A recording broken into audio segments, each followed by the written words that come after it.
Push that rock here with Simpson math. Let's talk periodic functions. So let's graph sine of 4x. So we see there's some kind of horizontal stretch or shrink here, or dilation. So let's investigate. Because of this 4, I'm going to choose to go by 4/16. I know that if I quadruple a 16th, well, then I'll get a 4th. So that means I'll be going by fourths. Those are kind of convenient. So that's why I chose pi/16. So anyway, I'm going to create a table where I put in what my input, what happens to my input inside the argument, and then the output. So quadrupling the input, I get pi fourths, because 4/16 is a fourth. And then sine of pi fourths is 1 over root 2, or root 2 over 2, which is about 0.7. Now, what if I put in 2/16, which is an eighth? Well, if I quadruple eighths, I get 4/8. Well, that's a half, pi halves.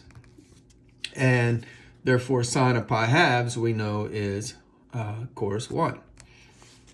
If I put in 3/16 and I quadruple that, well, then I get 12/16. And 4 goes into 12 into that, so I have 3 pi fourths. Sine of 3 pi fourths, we know again, is 1 over root 2, which is about 0.7. If I put in 4/16, which is pi fourths, and I quadruple pi fourths, well, 4 fourths is a whole, so I get pi there. And sine of pi, we all know, is back to 0. Then 5 pi/16 quadrupled is 20 pi over 16. Well, 4 goes into 20 and 16, so I'm going to get 5 pi over 4. And sine of pi over 4 is 1 over root 2. But this time it's negative because we're in quadrant 3. So it's about negative 0.7. Then put in 6/16, which is 3 pi eighths. And that quadrupled is 12 pi eighths. 12 pi eighths reduced. Well, 4 goes into this and this, so we get 3 pi over 2. And sine of 3 pi over 2 is negative 1. And then 7/16 quadrupled is going to be 28 pi over 16. 4 goes, I could just, when I quadruple, I should just cancel the 4 with the 16. Oh, well, I'm a little slow sometimes. So 4 goes into 28, we get 7 pi over 4. And sine of 7 pi over 4 is, again, negative 1 over square root of 2, which is negative 0.7. And then if I I get to 8/16, pi/16, and I reduce to pi halves, and I quadruple that, well, I have 4 halves, which is 2 pi, and we're kind of back to the beginning of the graph. I didn't put 0 on there, but we know that if we put in 0, we get out 0. So we're back to that beginning 0. I should have put 0 in. That's kind of silly of me, but we're okay. So using these numbers, we know the graph is here at 0, 0. Then at pi/16, I should get out about 0.7. Here's a half. There's 3/4, so about right there somewhere. At 2/16, I get out 1. So at 2/16, I'm at 1.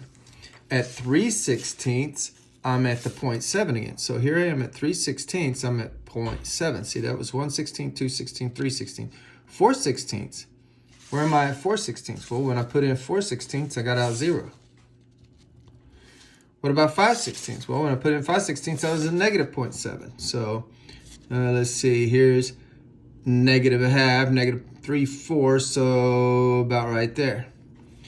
Then when I put in 6/16, well, here's the 1, 2, 3, 4, 5, 6th one. I got down all the way down to negative 1. See, 6/16 was negative 1. 7/16 was back to the, wait, did I leave 1, 2, 3, 4, 5, 6? Oh my gosh. I can't count. Boy, I would take off a lot on y'all and make fun of y'all if y'all couldn't count to 8. And look at me, I can't count to 8. Man, this is bad. Okay, this would be 7/16 right here. And we said that would be negative 0.7. And then finally, when I got to 8/16, which is pi halves, it's back to 0. So notice we have the full sine wave. Here's the full sine wave right here, a full cycle. So the period, the least period,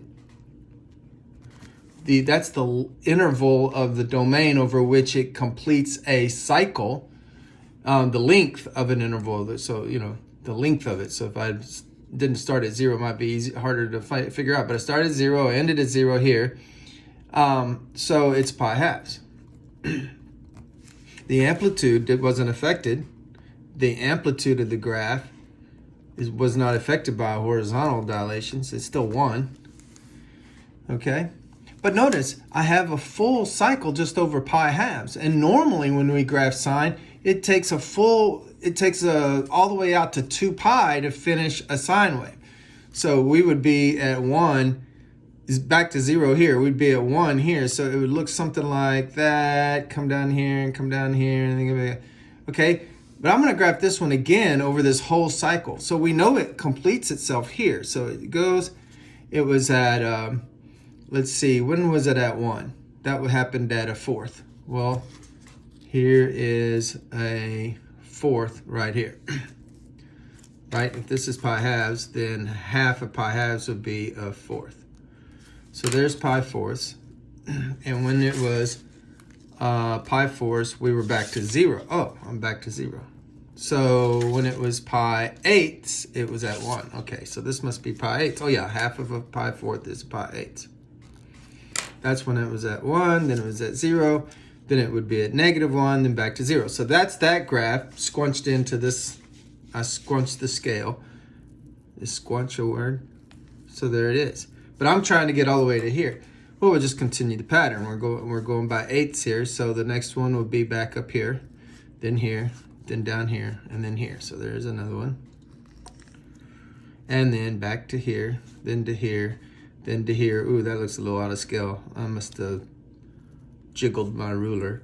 And then to here, and to here, and then to here, and then to here. Boom, boom, boom. So now notice how many over the normal period of sine, how many cycles do we have? For this graph, y equals sine of 4x. Well, here's one finished there, and second one finished there, a third one, and a fourth one. Oh, is that a coincidence that if I put in 4 as the horizontal dilation, that I will have 4 cycles over the normal period? No, it's not a coincidence, and in fact, they frequently refer to this term, this coefficient, as the frequency. Meaning there'll be 4 cycles. That's how frequent sine will be over the normal period. And because of that, that means you can take the normal period, which is 2 pi, that's the normal period, and you can divide by the frequency, this number here. Frequency has a completely different meaning in statistics. And put this number under here, and you'll get the new period, which is 2 goes into 4 twice. Oh yeah, that's what we discovered when we graphed it. Math made simple, Simpson math.